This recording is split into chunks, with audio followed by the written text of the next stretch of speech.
kinahanglan suno sa isa ka abogado nga ma-justify ni acting Senate Sergeant at Arms Mau Aplaska kung nga makabig sini nga valid ang iya warning shot nga amo ang ginsuguran sang lukpanay sa Senado sang Miyerkules sang gabi. Ini ang base sa panugiron mismo ni Aplaska nga siyang nagpalupok sang warning shot bangod wala ginsunod sang armado nga mga personnel ang iya mando nga ipapanaog ang ila nga mga armas.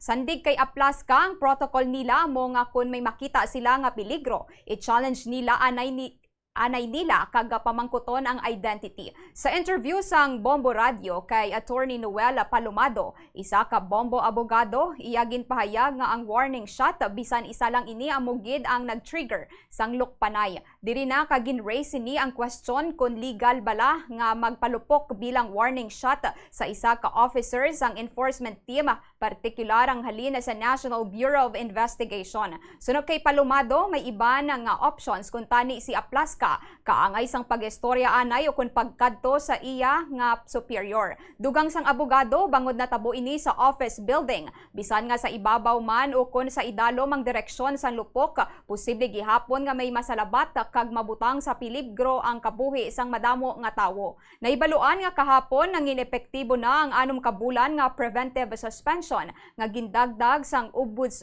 ombudsman bato kay Aplaska kasunod sang amo nga gunfire incident.